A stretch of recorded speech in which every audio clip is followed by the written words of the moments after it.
தலைகளை வணங்கி நாம் ஜெயிப்போம். எங்கள் யெகோவா நிசியே நாங்கள் உம்மை துதிக்கிறோம். ஒவ்வொரு நாளும் எங்களுடைய ஜீவித்தில் வெற்றி சிறக்க பண்ணுகிறவரே நாங்கள் உம்மை துதிக்கிறோம். நன்மையான எந்த ஈவும் பூரணமான எந்த வரமும் பரத்திலிருந்து உண்டாகி ஜோதிகளின் பிதாவினிடத்திலிருந்து இறங்கி வருகிறது.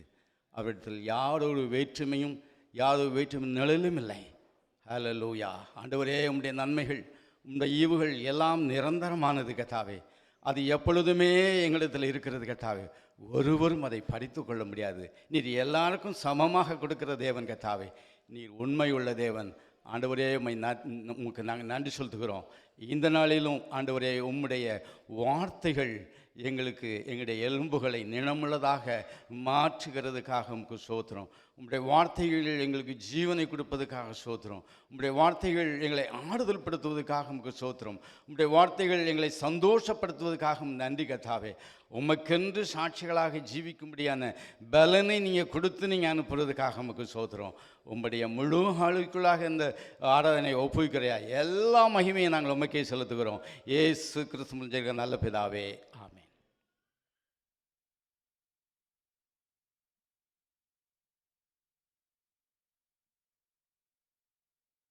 இந்த நாளிலே நாம் ஆவியில் ஜெபிப்பது யுத்தத்தில் வெற்றி பெறுவது என்ற தலைப்பில் Today we will listen in the topic, praying in spirit is to receive victory in the battle. ஆவியில் ஜெபிக்கிறது என்பதை நாம் பார்த்தோம். We saw the praying in spirit. ஆவியில் ஜெபிக்கும்போது நாம் கர்த்தரிலும் அவருடைய சத்துவத்தின் வல்லமையிலும் நாம் பெருகுகிறோம். We pray in spirit in Christ, and in his mighty power we increase. நாம் அவருடைய வல்லமையில் இருக்கும்போது நாம் அவருடைய சர்வாயுத வர்க்கத்தை நாம் தரித்துக் கொள்கிறோம். When we stay in his power, we are wearing the full armor of God. ஏனென்றால் நமக்கு மாம்சத்தோடும் இரத்தத்தோடும் போராட்டம் அல்ல. Because our struggle is not against flesh and the blood. புரத்தனங்களோடும் அதிகாரங்களோடும் இப்பிரபஞ்சத்தின் அந்தகார லோகாதிபதிகளோடும் வானமண்டலத்தில் உள்ள பொல்லாத ஆவிகளோடும் நமக்கு போராட்டம் உண்டு. But against rulers, against the authorities, against the powers of this dark world, and against the spiritual forces of evil in the heavenly realms. அந்த போராட்டங்களில் நாம் ஜெயம் பெற்று கிறிஸ்தவர்களாக கிறிஸ்துவுக்கு சாட்சிகளாக ஜீவிக்கும்படியாக தான் தேவன் தேவனுடைய சர்வாயுத வர்க்கத்தை நாம் தரித்துக் கொள்ளும்படியாக செய்திருக்கிறார். In order to be victorious in this battle only, God has called us to wear this full armor of God. தேவனுடைய சர்வாயுத வர்க்கம் என்று நாம் சொல்ல எல்லாருக்கும் நமக்கு தெரியும். அது முழுக்க கிறிஸ்துதான். We say the full armor of God is fully Christ himself. சத்தியம் என்னும் மரக்கச்சை சத்தியம் இயேசு கிறிஸ்து. The belt of the breastplate of righteousness, or the truth of belt of truth. இரண்டாவதாக நாம் பார்க்கிறது நீதி என்னும் மார்க்கவசம். Secondly, the breastplate of righteousness. இயேசு கிறிஸ்து நமக்காக இரத்தம் சிந்தி நம்மை நீதிமானாக்கி இருக்கிறார். அதுதான் அந்த நீதி என்னும் மார்க்கவசம். Jesus Christ has shed his blood and has made us righteousness, and that is the breastplate of righteousness. அவருடைய நீதி நம்முடைய மார்பிலே தரித்திருக்கும் போது பொல்லாத இதயத்திலிருந்து வருகிற காரியங்கள் ஒன்றும் வெளியிலே போய் யாரையும் சேதப்படுத்தாது. When we are wearing his breastplate of righteousness, no evil will go out and harm anyone.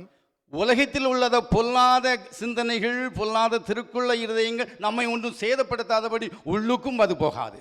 Nor any evil from this world will come into us to harm us. மூன்றாவதாக நாம் பார்த்தது சமாதானத்தின் சுவிசேஷத்தின் பாதரட்சகனும் ஆயத்தம். First we saw this shoe of gospel and the readiness.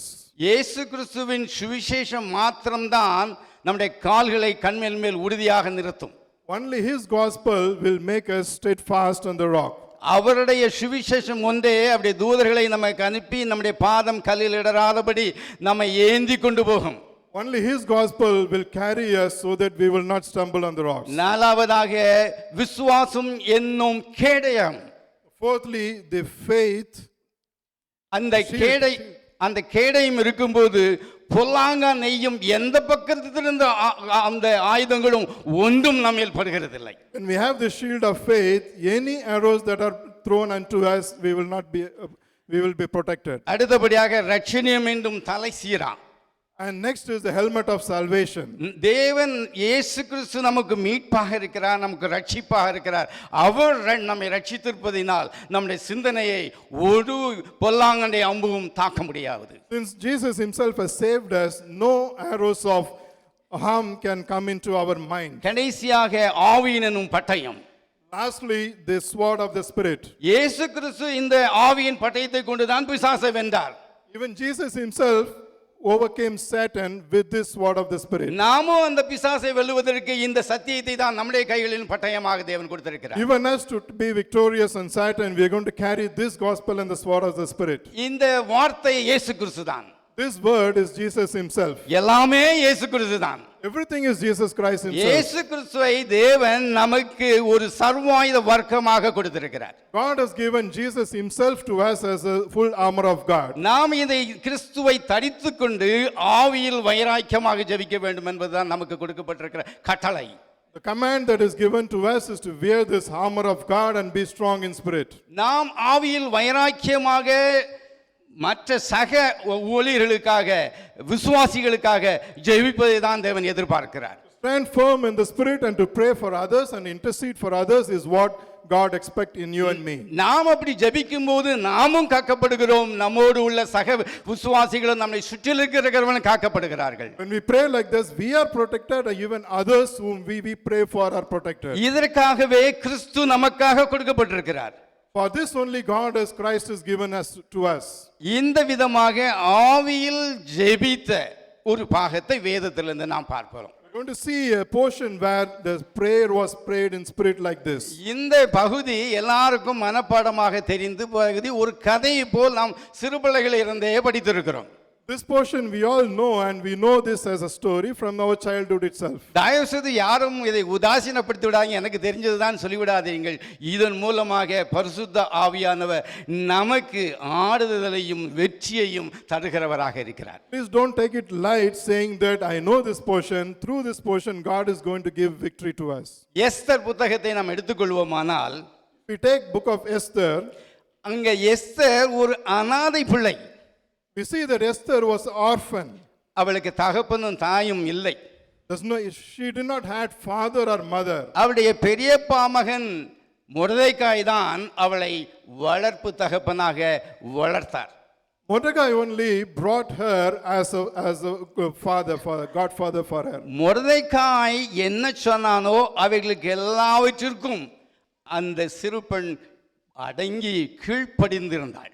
Esther abided by all the words that Mordecai spoke to her.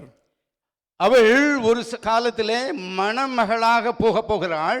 One day she is going to go as a bride.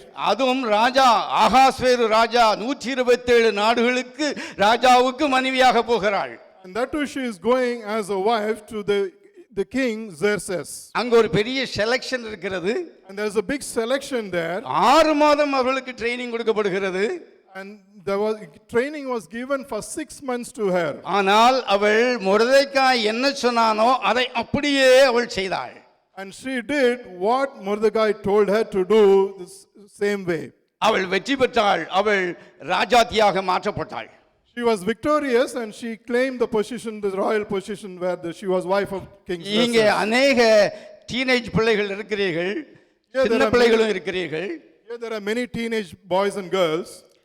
இந்த எஸ்தருடைய வெற்றிக்கு காரணம் என்ன தெரியுமா? அவளுடைய பெற்றோர், அவளுடைய தகப்பனாகிய வளர்ப்பு தகப்பனாகிய மொர்தெகாய் சொன்ன ஒவ்வொரு காரியத்துக்கும் கீழ்ப்படிந்தாள். அவள் மேன்மையை அடைந்தாள், வெற்றியை பெற்றாள்.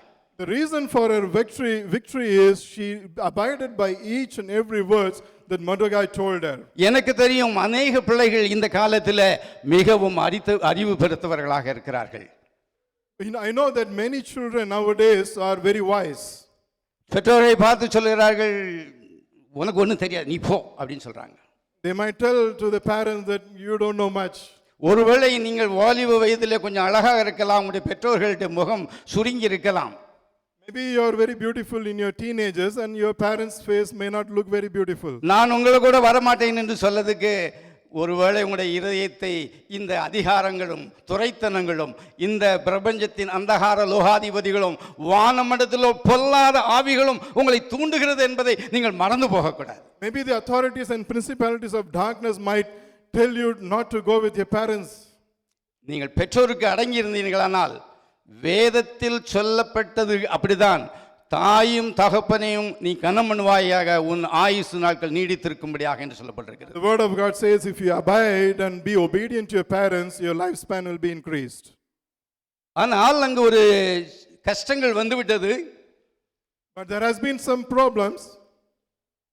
அங்கே அந்த யூத குலத்தையே அழிக்கும்படியாக ஒரு காரியம் ஏற்படுகிறது.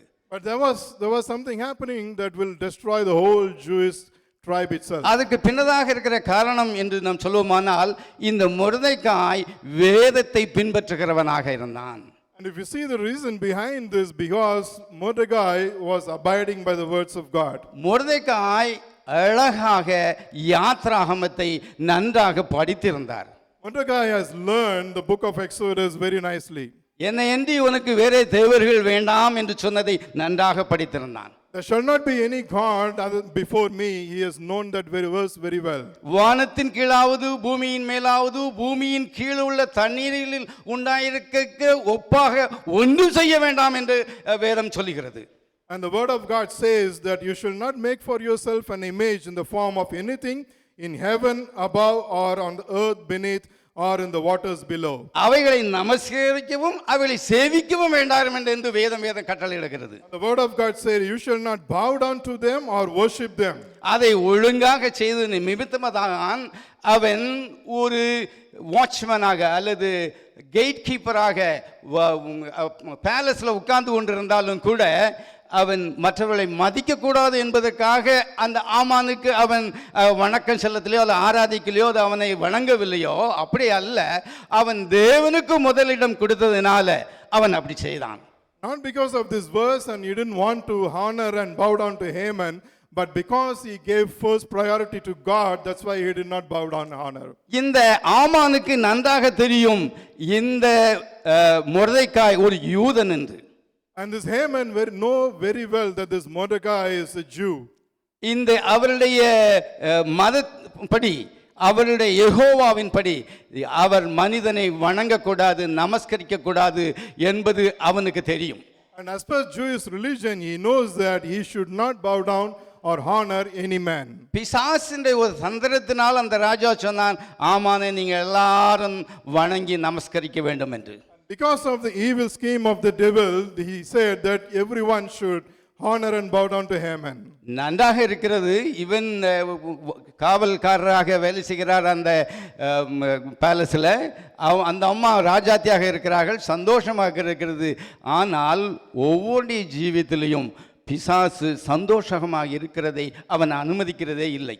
Everything was going very well. He was a gatekeeper. Esther was a queen there. But devil does not leave anyone to be in peace. அங்கே முத்திரை அடிக்கப்பட்டு அந்த இருக்கிற எல்லா நாடுகளில் உள்ள யூதர்கள் அழிக்கப்பட வேண்டும் என்று மாறாத பிரமாணம் ஒரு சட்டம் அங்கு அனுப்பப்பட்டு விட்டது. A rule and decree was sent to every region that all Jewish people should be demolished and destroyed. ஆனால் மொர்தெகாயும் அங்குள்ள ஒவ்வொரு யூதர்களும் அவர்கள் உபவாசித்து அவர்கள் தங்களை தாழ்த்தி தங்களுடைய வருஷங்களை கிழித்து கொண்டு சாம்பலில் உட்கார்ந்திருந்தார்கள். But Mordecai and all the Jews, they humbled themselves, they fasted and they wore sackcloth and they sat on the ashes. அவர்களுக்கு நன்றாக தெரியும் இதை மாற்றுவதற்கு இந்த பரலோகத்தின் தேவனால் முடியும். அவருக்கு முன்பதாக நாம் தாழ்மையாக இருந்தால் அது போதுமானது என்று அவர்கள் அறிந்திருந்தபடியால் தங்களை தாழ்த்தினார்கள். They knew very well that God in heaven can change this. It is enough if we humble ourselves and fast and pray. இந்த செய்தியை ராணிக்கு சொல்லப்பட்டது போது அவள் கொஞ்சம் தயங்கினாள். When this news was informed to queen, she was reluctant a little bit. அவளுக்கு சொன்னப்பட்டது, நீ இந்த ஜனங்களுக்காக ராஜாவிடத்தில் போய் விண்ணப்பம் பண்ணி மன்றாடு என்று ஒரு செய்தி அவளுக்கு அனுப்பப்பட்டது. She was asked to go to king and ask for mercy and plead for her people. ஆனால் அவள் சொல்ல 30 நாள் வரையில் நான் அழைக்கப்படவில்லை, இங்கு அதை மீறி போனால் அவள் செங்கோலை நீட்டாவிட்டால் நான் அப்பொழுதே மரணமடைய வேண்டும் என்பது ஒரு மாறாத ஒரு சட்டம். அது தவறானதல்ல, நிச்சயமாக தவறாததாக இருக்கிறது என்று சொல்லப்பட்டிருக்கிறது. And she said, I was not called for the last 30 days. If I go without permission, I will be killed unless the king extends his gold scepter. ஆனால் இங்கு சொல்லப்பட்டது, இங்கு பாரு எஸ்தர், இந்த காலத்தில் உதவும்படியாக தான் கர்த்தர் உன்னை இங்கே வைத்திருக்கிறார் என்பதாக தெரியுமா என்று கேட்டார். But Mordecai asked Esther, just for this time only you have been placed in this royal position, do you know இந்த that? காலத்தில் நீ மௌனமாய் இருந்தால் யூதருக்கு ரட்சிப்பு வேறு வழியாய் வரும், நீயும் உன் குடும்பம் அழிக்கப்படும் என்று சொன்னான். If you don't speak in this time, the relief and deliverance for Jews will come from other place, but for you and your family will perish. அதை கேட்ட உடனே தானே அவள் தன் தகப்பனை காட்டிலும் ஒருபடி மேலாக போனாள். When she heard this, she went even one step more than her father. அவள் சொன்னது, ஓகே, 3 நாள் அல்லும் பகலும் புசியாமலும் குடியாமலும் உபவாசிப்போம், எனக்காக உபவாசிங்கள், நீங்களும் அந்த ஆகாஸ்வேர் ராஜாவுடைய அந்த பேலஸில் இருக்கிற எல்லாரும் கூட இதை செய்யுங்கள் என்று சொல்லப்போது அவன் முருதைக்காய் சொல்கிறான், நாங்கள் அப்படியே செய்வோம் என்று சொல்கிறான். Esther asked Mordecai, you fast for 3 days, day and night, and even me and my attendants in this palace, we will also fast. And Mordecai did the same way. ஒரு காரியத்தை இதில் நாம் கற்றுக்கொள்ள வேண்டும். We should learn one thing from this. தகப்பன் சொன்னதை மகள் அப்படியே செய்தாள். Daughter did what her father said. மகள் சொன்னதை அப்படியே தகப்பன் செய்கிறதை பார்க்கலாம். And even we see that father did the same exact thing that daughter told him to do. இங்க இருக்கிற பெற்றோரை பார்த்து நான் ஒரு ரிக்வெஸ்ட் கொடுப்பது, உங்களுடைய பிள்ளைகள் மூலமாக கர்த்தர் பேசக்கூடும். I can give you a request to the parents here that God could speak through your children. பிள்ளைகளை நீங்க உதாசீனப்படுத்தாதீர்கள். Let's not take them light. அவர்கள் வேதத்திலிருந்து ஒரு ஆலோசனை சொல்வார்களானால் அதற்கு கீழ்ப்படியுங்கள். They gave a counsel from the word of God, let's abide. இது எதை குறிக்கிறது என்றால், ஒரு வீட்டில் மனைவி கணவன் பிள்ளைகள் ஒற்றுமையோடு தேவனை தேடுவதற்கு தங்களை தாழ்த்தினால் ஜபத்தை உடனே தேவன் கேட்பார். What does it show if a family, as a parent, as a children, as a husband and wife, if we humble ourselves in harmony to pray to God, He will listen to our prayers. உங்களுடைய கணவனை நீங்கள் திட்டாதீர்கள். Don't scold your husbands. உங்களுடைய மனைவிகளை நீங்க திட்டாதீர்கள். Don't scold your wives. உங்களுடைய பிள்ளைகளை நீங்க திட்டாதீர்கள். Don't scold your children. தேவனுடைய சமாதானத்தில் தேவனுடைய வசனத்தை காண்பித்து முழங்கால் படிட்டு ஒருமுனப்பட்டவர்களாக அவருடைய முன்பாக நம்ம தாழ்த்தும் போது தேவன் அற்புதங்களை செய்ய வல்லவராக இருக்கிறார். If we are in oneness and come to the prayer in peace of Christ, He is more than enough to perform miracle in our life. அவர்கள் அதை செய்தார்கள், அங்கு ஒரு பெரிய அற்புதம் ஏற்பட்டது. They did this and there was a big miracle there. அவள் தன் உயிரையும் பணையும் வைத்து அங்கு 3வது நாள் முடிந்த பிறகு அவள் போகிறாள். She went there in the presence of king, not thinking of her life. ஆனால் அங்கு அவள் ராஜாவுடைய கண்களுக்கு இரக்கம் கிடைத்து அவன் கேட்பதெல்லாம், ராஜாத்தியே உனக்கு என்ன வேண்டும், ராஜ்யத்தில் பாதி வேணும்னாலும் நான் கொடுத்து விடுகிறேன் என்பதாக சொல்கிறதை நாம் பார்க்கலாம். And we see that she received grace in the eyes of the king, and king said, what do you want? I will give you even half of the kingdom. ஆனால் அந்த ராஜாத்தி உடனே இந்த ஆமான் துஷ்டன் அவனுடைய தலையை வெட்டும் அப்படின்னு கேட்டாளா? Did queen ask immediately, this Haman, we should kill him? Did he say that? தேவனுடைய சமாதானத்தில் பரிசுத்த ஆவியினால் நிரப்பப்பட்டவர்களாக நம்முடைய பாதத்தில் இருக்கும்போது தேவன் சரியான ஞானத்தை கொடுக்கிறார். When we are in His presence filled with the Holy Spirit, He will give us the right full wisdom for us. நாம் ஏசாயா தீர்க்கதரிசன புத்தகம் 11ஆம் அதிகாரம் 2ஆம் வசனத்திலே பார்த்தால், இயேசு கிறிஸ்து மேல் பரிசுத்த ஆவியானவர் இருந்தார் என்று நாம் பார்த்தோம். அந்த பரிசுத்த ஆவியானவருடைய குணங்களை பார்க்கும்போது 6 வகையான குணங்கள் கொடுக்கப்பட்டிருக்கு. முதலாவது ஞானம். In Isaiah 11 verse 2, we see the characteristics of the Holy Spirit, and there are 6 characteristics given there, and the first one is wisdom. இரண்டாவது உணர்வு. உணர்வு என்றால் புரிந்து கொள்ளுதல். Secondly is understanding. மூன்றாவது ஆலோசனை.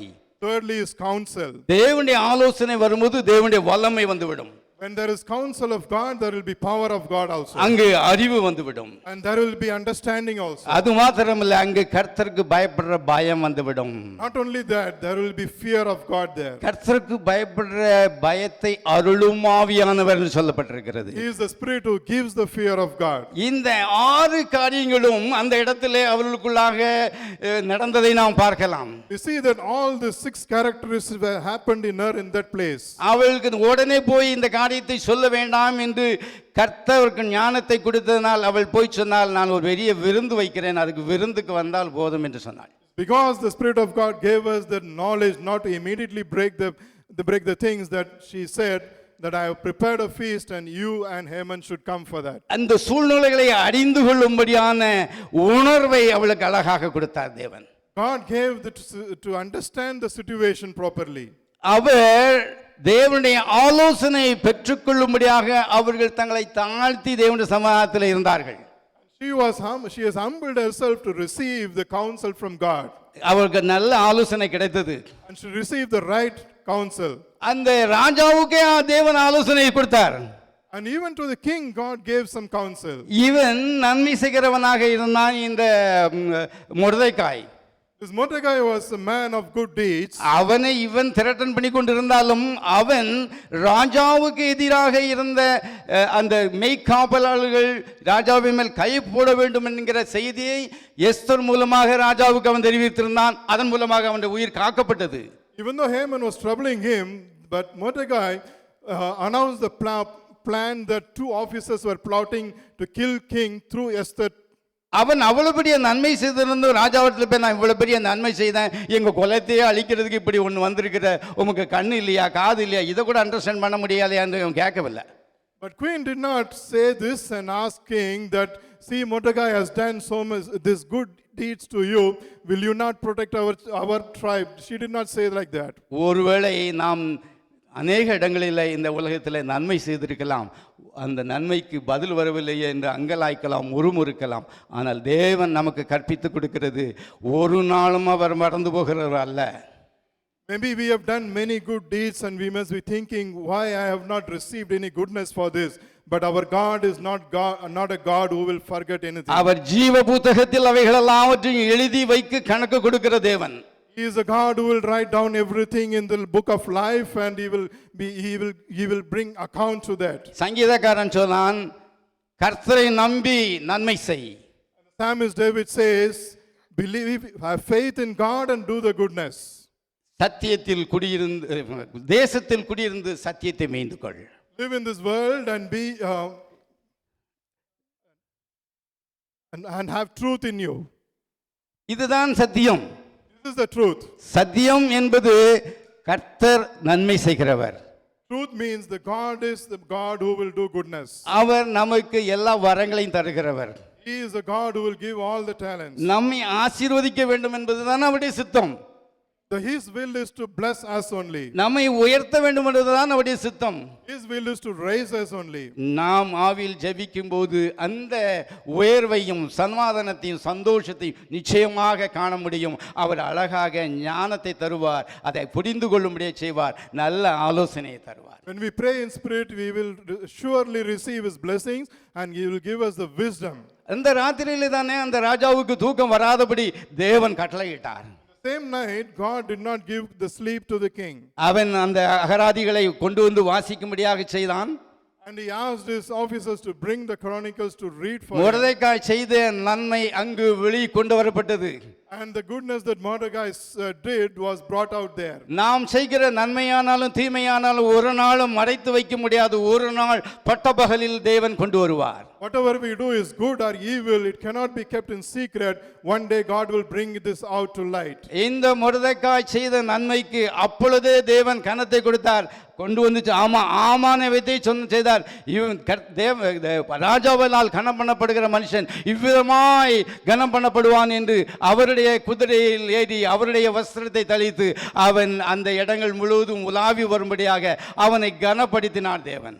And we see here the Haman who was troubling Mordecai himself, he brought Mordecai and he made him to ride on the horseback with the robe of king. பரிசுத்த ஆவியார் நமக்கு கேட்பதெல்லாம், நீ கர்த்தரை நம்பி நன்மை செய்து இந்த தேசத்தில் குடியிரு, நிச்சயமாக தேவன் அவருடைய சத்தியத்தை மீண்டு கொள்ளும்படியாக பெற்றுக்கொள்ளும்படியாக அனுபவிக்கும்படியாக தேவன் செய்வார். All God is asking us to have faith in God and do goodness in this world, and he will let his truth be received in us. இப்பொழுது மொர்தெகாய் யார் என்று தெரியும். We know who Mordecai is. Esther யார் என்று தெரியும். You know who Esther is. இந்த ராஜாவினுடைய உயிரை தப்ப வைத்தவர்கள். They are the persons who relieved this king from by being murdered. அவள் சொன்னால் முதல் நாள் விருந்தில் சொன்னால் இரண்டாம் நாள் விருந்துக்கும் வர வேண்டும் சொன்னார். And Esther said not only the first day, she requested them to come for the second day feast also. இந்த இரண்டாவது நாள் விருந்துக்கு முன்பதாக தான் இந்த சம்பவம் நடக்கிறது. And before the second day of the feast only, this is happening. அழகான ஆலோசனை. நீ முதல்ல போய் சொல்லாத, இது தேவன் அவருடைய வழிகளை அவருடைய ஆலோசனைகளை கொடுத்து அவருடைய பக்கம் பலமாய் விட்டது. Good counsel that God has gave through Esther in this place. அவள் ராஜாவிடத்தில் அப்பொழுது சொன்னார், ஆகினால அந்த மோதிரம் இவர்களுக்கு கொடுக்கப்பட்டது, சட்டம் மாறிவிட்டது, தேவனுடைய பிள்ளைகளுக்கு சந்தோஷமும் களிப்பும் ஆனந்தமும் உண்டது, மற்றவர்களிடத்தில் பெரிய ஒரு சங்காரம் உண்டது. ஆமான் அவன் செய்த தூக்கு மரத்திலே தூக்கப்படப்பட்டான். We see that after the second day, Esther told everything, and everything changed, the rule changed, the command changed, and the king's signet ring changed hands to Mordecai. ஒரு காரியம் செய்தாங்கள், தேவனுக்கு பயந்து அவருக்கு முன்பாக தன்னை தாழ்த்தி 3 நாட்கள் ஒருமனப்பட்டவர்களாக விண்ணப்பம் செய்தார்கள். தேவன் பெரிய காரியங்களை செய்தார். All they did is one thing, they humbled themselves and they prayed and fasted for 3 days, and God brought deliverance among them. தேவனுக்கு பயப்படுற பயம் அது பெரிய ஆசீர்வாதத்தை கொண்டு வரும். Fear of God will bring big blessings. சங்கீதக்காரன் சொல்லுகிறான், பூமிக்கு வானம் எவ்வளவு உயரமா இருக்குது, அவருக்கு பயந்தவர்கள் மேல் அவருடைய கிருபை அவ்வளவு பெரியதா இருக்கிறதுன்னு சொல்லுகிறான். Psalmist says the distance between the earth and the heaven, so much is his grace on whom they have the fear of God. எதனால? கர்த்தருக்கு பயப்படுற பயத்தினால. Why? Because of the fear of God. அந்த கர்த்தருக்கு பயப்படுற பயம் எப்படி யார் கொடுக்கிறது? Fear of God, who has this? பரிசுத்த ஆவியானவர் கொடுக்கிறது. Who gives this? The Holy Spirit gives this. நாம் பரிசுத்த ஆவியில் நிறைந்தவர்களாக நாம் ஜெபிக்கும் போது இந்த குணாதிசயங்கள் எல்லாம் பரிசுத்த ஆவியானவர் நமக்கு தருகிறார். When we pray filled in this Holy Spirit gives all of these characteristics. சங்கீதம் 128 நாம் பார்ப்போமானால் கொஞ்சம் நீங்க திறந்து வைத்துக் கொள்ளுங்களேன். Psalms 108:8, if we 1 see. to 8.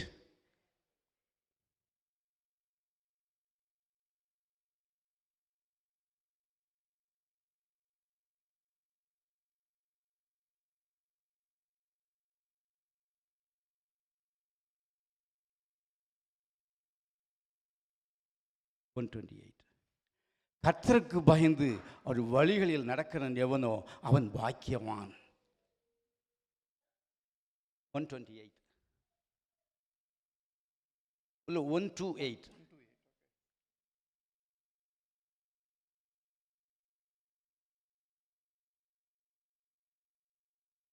Blessed is everyone who fears the Lord, who walks in his ways. அவர் சொல்கிறாரு, உன் கையின் பிரயாசத்தை நீ சாப்பிடுவாய். You will have the deeds of your hands. பாக்கியமும் நன்மையும் உனக்கு உண்டாயிருக்கும். You will have the blessings and goodness. உன் மனைவி உன் வீட்டோரங்களின் கனிதரும் திராட்சை கொடியை போல் இருப்பாள்.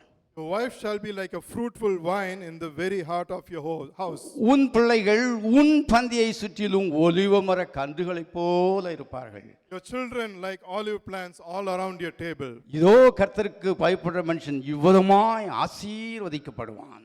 Oh, thus shall the man be blessed who fears the Lord. கர்த்தர் உன்னை சியோனிலிருந்து ஆசீர்வதிப்பார்.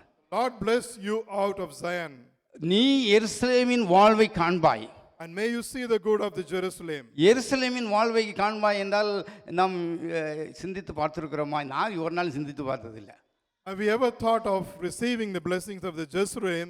No, I have not thought about it. நான் இந்த நாளிலே நான் அதை தியானித்து கொண்டிருக்க வேளையில் என்னுடைய இருதயத்தில் பட்டது இந்த யோவான் ஒரு தரிசனத்தை காண வெளிப்படுத்தின விசேஷத்தில்.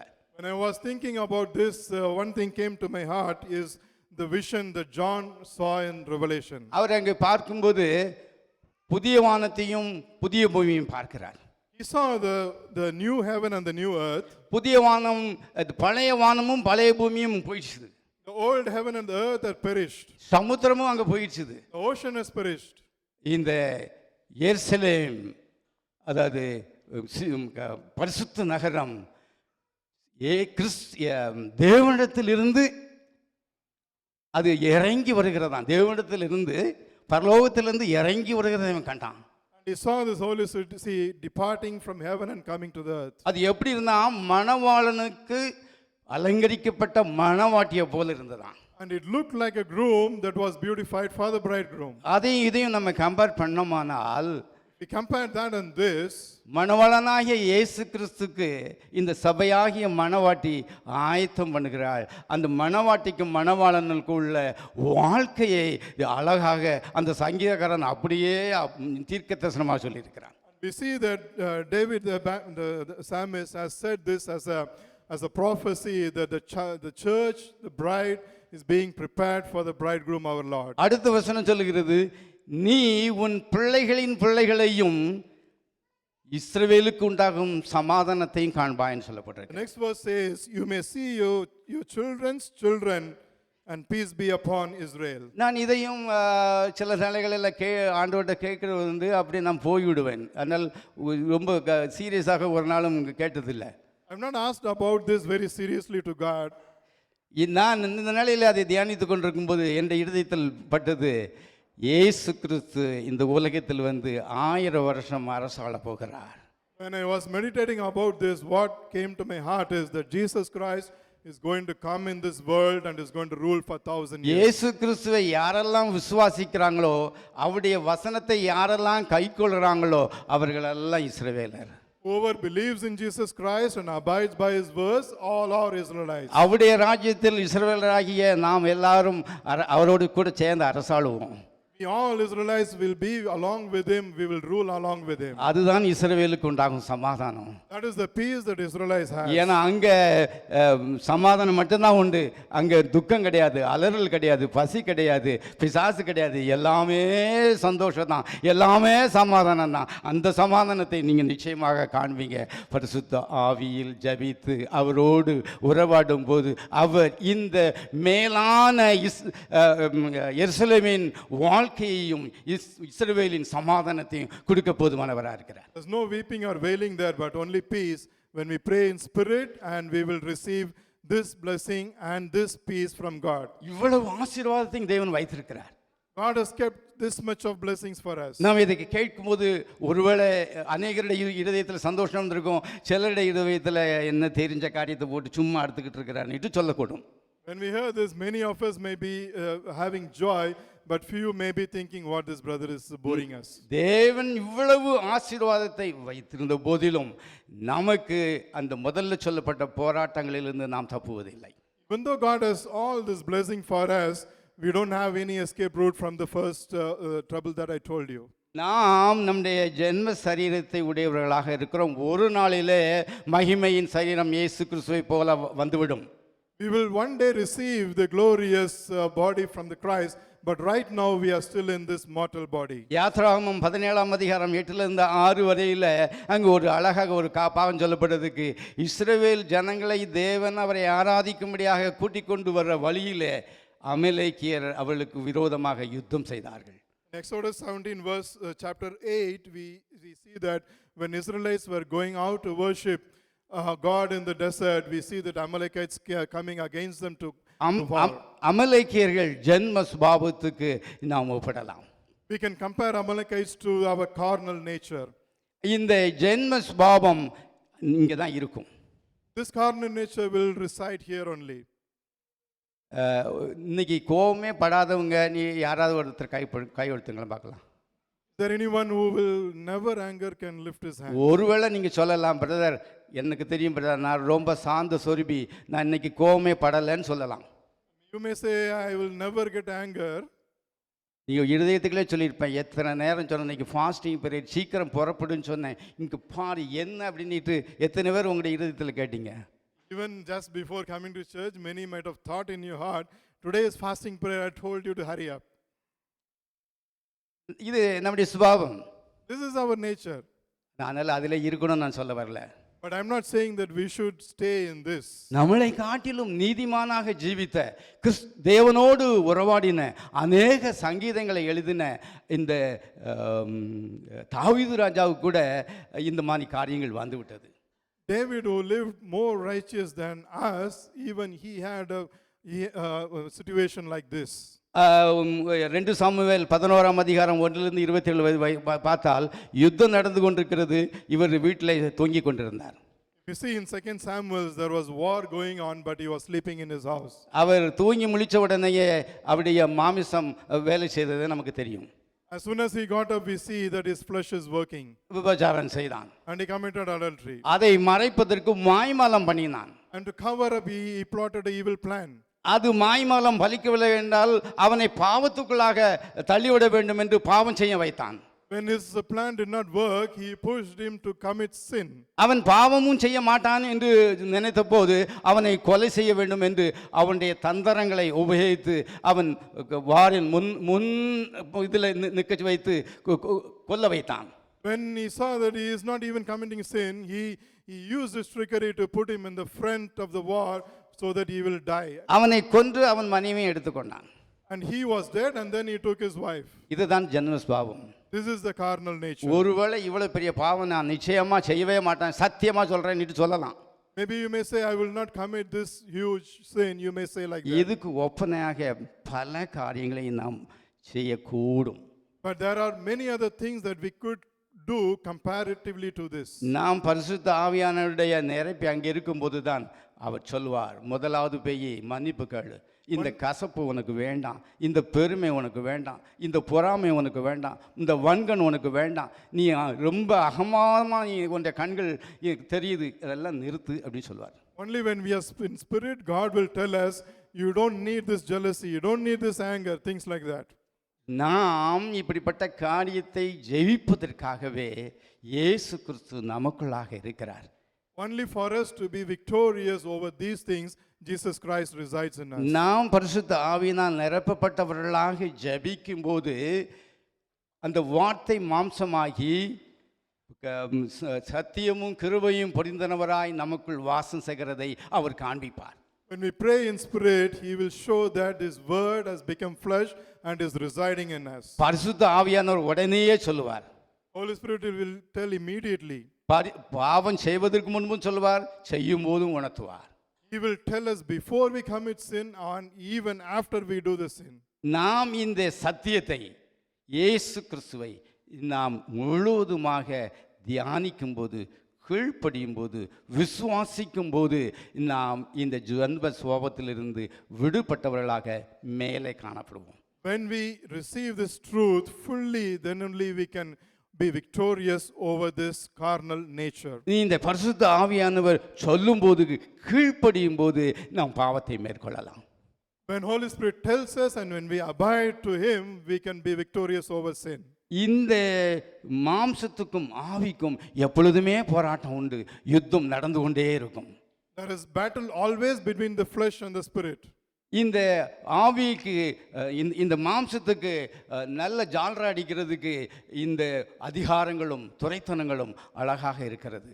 All these authorities and principalities are there to support your flesh.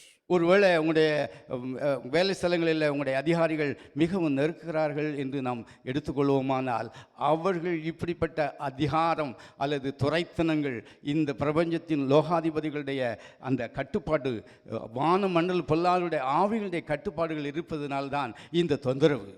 Maybe if you think that you are in charge, or officers at work is troubling you too much, it is because they are in this darkness and authorities and principalities. நம்ம என்ன செய்யலாம்? அப்படி இருக்கிறாங்க,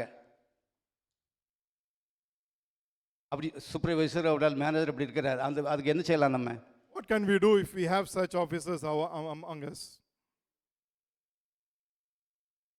கொஞ்சம் சத்தமாக சொல்லுங்களேன், என் காது கொஞ்சம் வந்தேன்னா உங்களை மாதிரி Say loudly. சொற்பக்காரன் இல்லை, கொஞ்சம் வயசு ஆயிடுச்சு. ப்ரே பண்ணுவீங்க. எப்படி ப்ரே பண்ணுவீங்க? சீக்கிரமாக இங்கே போட்டோம், நான் கொஞ்சம் சும்மா நல்ல நிம்மதியாக இருந்து வேலை செய்யட்டும். Pray that you let him be released very soon, that I will be happy. இல்லை, ஆவியில் நிரம்பி ஜெபிக்கிறதில்ல. எது எப்படி ஜெபிப்பீங்க? ஆவியில் நிரம்பி எப்படி ஜெபிப்பீங்க? What you will pray in spirit?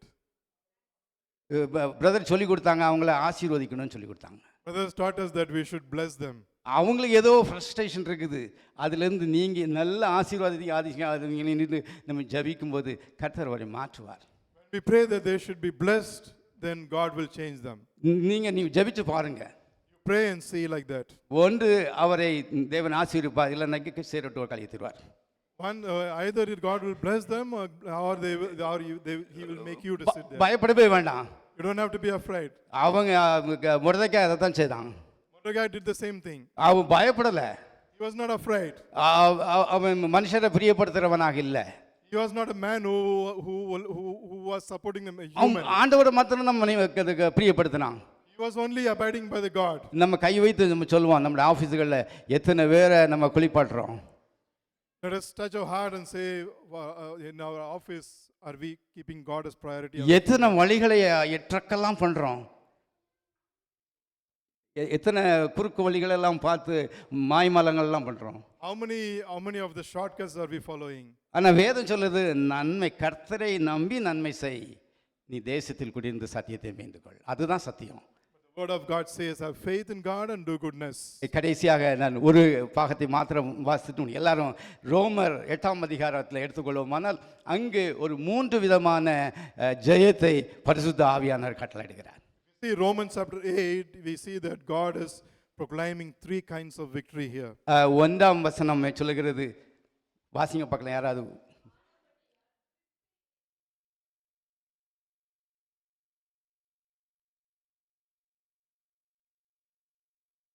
ஆவியின்படி நடக்கிறவர்களுக்கு ஆக்கினை தீர்ப்பில்லை. Says there's no condemnation to those who will walk by the Spirit. பரிசுத்த ஆவியானவர் நமக்கு ஆவியில் ஜெபித்து அவரை விசுவாசித்து கீழ்ப்படுகிறவர்களுக்கு ஆக்கினை தீர்ப்பில்லை, அதிலிருந்து வெற்றி கொடுத்திருக்கிறார். God has given us no condemnation if we abide and we pray in spirit. God has given us victory in that. 8:5 5th verse.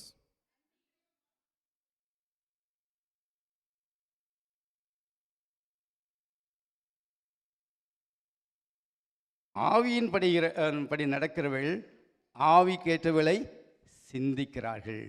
இங்கே மாம்சம் அழிக்கப்படுகிறது. மாம்சத்திலிருந்து தேவன் நமக்கு வெற்றியை தருகிறார். பரிசுத்த ஆவியானவர் ஜபிக்கும் போது அதிலிருந்து நமக்கு வெற்றியை தருகிறார். Those who walk by the flesh, they have their mind set on the spiritually things, and here God is giving us victory over the flesh. 6-9 வரையில கொஞ்சம் வாசிங்க. 8:6-9 போதும். மாம்சன் சிந்தை மரணம், ஆவின் சிந்தையோ ஜீவன். மரணத்திலிருந்து இந்த ஆவியானவர் ஆவின்படி நம்மை நடத்தி அதிலிருந்து நம்ம வெற்றியை கொடுக்கிறார். Here we see the Holy Spirit is giving a victory from the death. இப்போ 7-8-9 வாசித்துருங்க.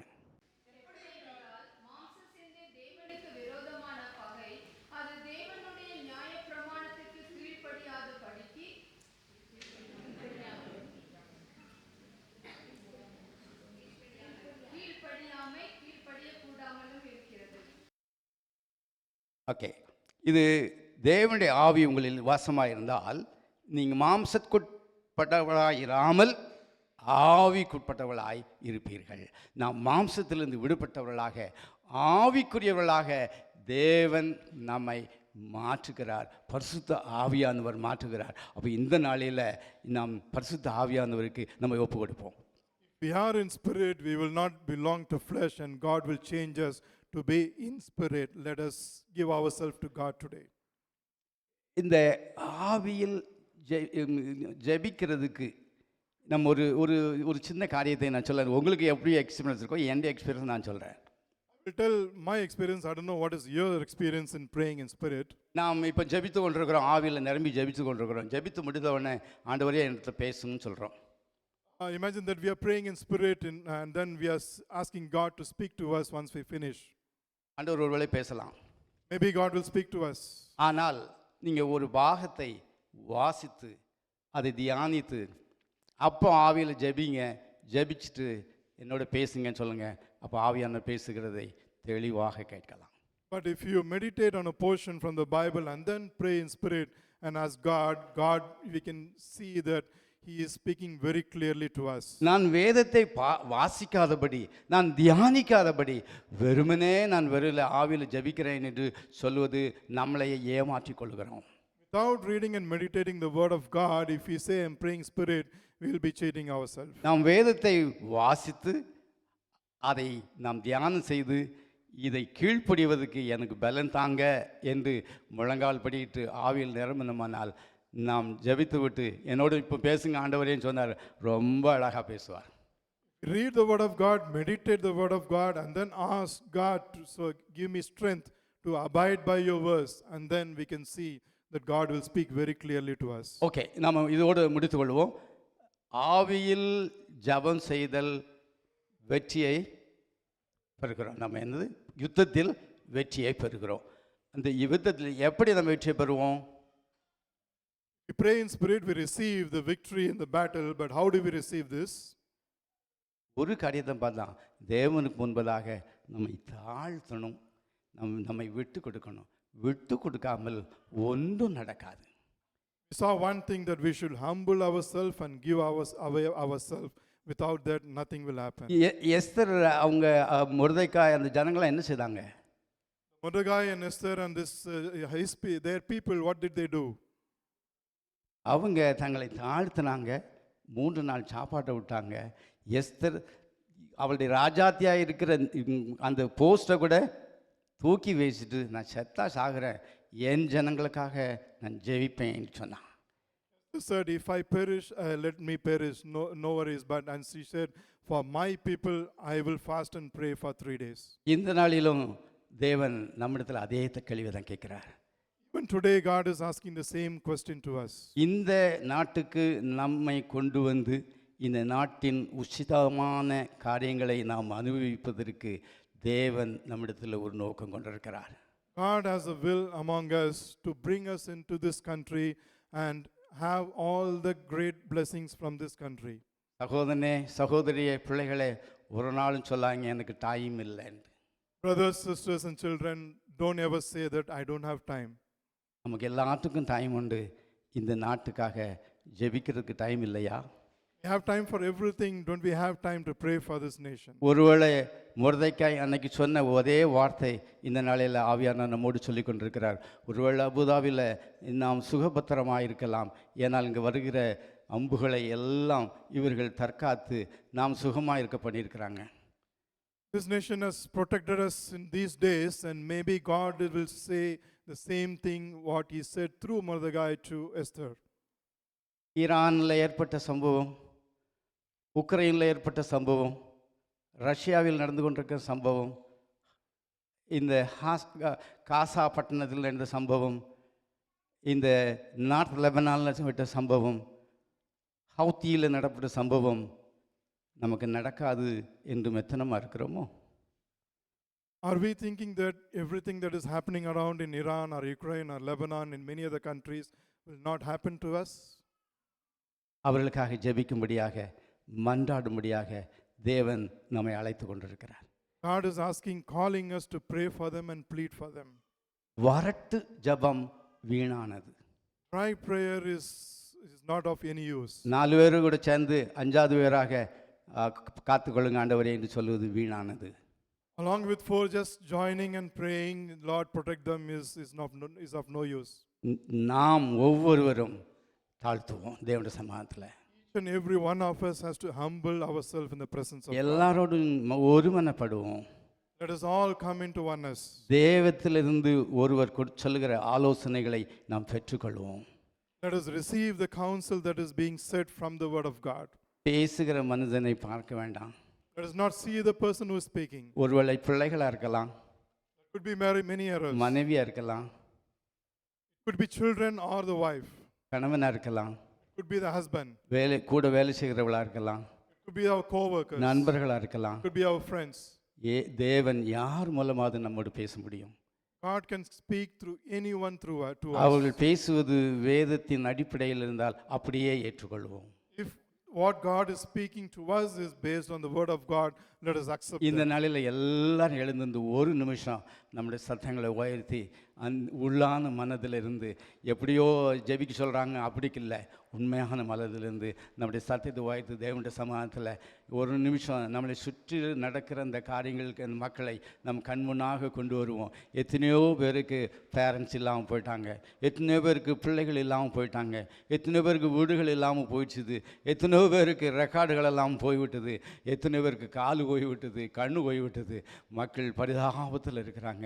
கர்த்தர் நமக்கு இந்த நாளில் நல்ல சுகத்தை கொடுத்து நல்ல ஆரோக்கியத்தை கொடுத்து தேவனை துதிக்கும்படியான துதியை நம்முடைய வாயில் வைத்து அவரை ஆராதிக்கும்படியான ஸ்லாக்கியங்களை கொடுத்து அவருடைய வேதத்தின் மகத்துவங்களை நம்முடைய கையில் அவர் எழுதி கொடுத்து அதை நாம் எடுத்துக்கொள்ளும்படியாக அவர் ஆசீர்வாதங்களை நாம் பெற்றுக்கொள்ளும்படியாக அனுபவிக்கும்படியாக தேவன் பாராட்டினதை நாம் மறந்து போகாதபடி ஆண்டவரே இந்த ஸ்லாக்கியங்கள் எங்களை சுற்றில் இருக்கிற ஒவ்வொருவருக்கும் வேணும் ஆண்டவரே நின்று எல்லாரும் கைகளை உயர்த்தி ஜெபம் பண்ணுமா?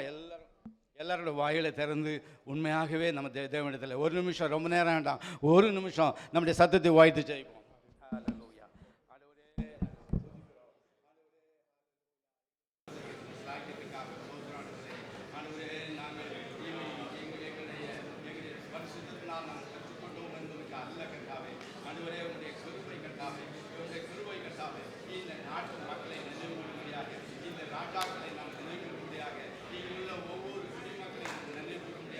அவருடைய சேமத்திற்காக அவருடைய பாதுகாவலுக்காக சமாதானம் கர்த்தாவே, கர்த்தர் நீங்க மேல அந்த வான் அமைப்பில் கர்த்தாவே உங்களுடைய சமூகம் அவருக்கு இருப்பதற்காக சோதனையா உண்மை பற்றின விசுவாசத்தை எல்லாருக்கும் நீங்க தர வேண்டுமாக நமக்கு அமைக்கிற கர்த்தாவே.